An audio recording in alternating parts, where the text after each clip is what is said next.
So the first time I did this problem, I did it wrong, and maybe you did too. And that's the thing with these probability problems, that sometimes we have to read the problem many times to fully understand what's going on. So in this problem, we have two people running a race, Rory and Millie. The probability that Rory finishes is 0.55, probability that Millie finishes is 0.6. Because of team spirit, 80% chance that Millie finishes if Rory finishes. So when I think about my tree diagram, I'm going to think about Rory and I'm going to think about Millie. And Rory is either going to finish the race or not finish. And because we're both finishing, not finishing, I'm actually going to use the letters of their names so that we don't have F and not F for both of them. So Rory finishes or doesn't finish. So 0.55 that Rory finishes, that leaves 0.45 that she doesn't finish. And then we've got Millie. Millie's either going to finish or she's not going to finish.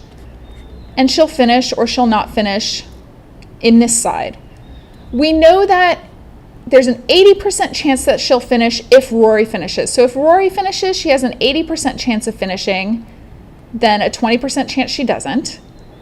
And then we know overall, so that's the thing here that I missed the first time. The probability overall that Millie finishes is 0.6. So Millie finishing overall is this option or this option. So what we know is that the probability of Millie finishing is that Rory finishes and Millie finishes, or Rory doesn't finish and Millie does finish. And we know that probability is 0.6.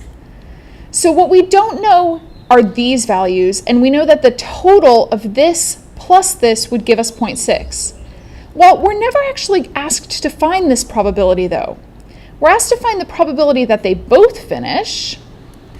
So the probability that both Rory and Millie finish is going to be this way. So 0.55 times 0.8, which is 0.44. And now I want the probability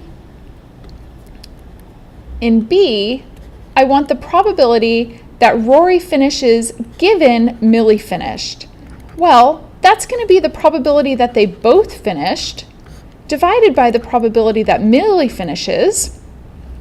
And I know this overall probability of her finishing, those two probabilities added up is 0.6. So I've got my 0.44 divided by 0.6, which ends up being 0.73, which was not what I got originally. Sorry about that.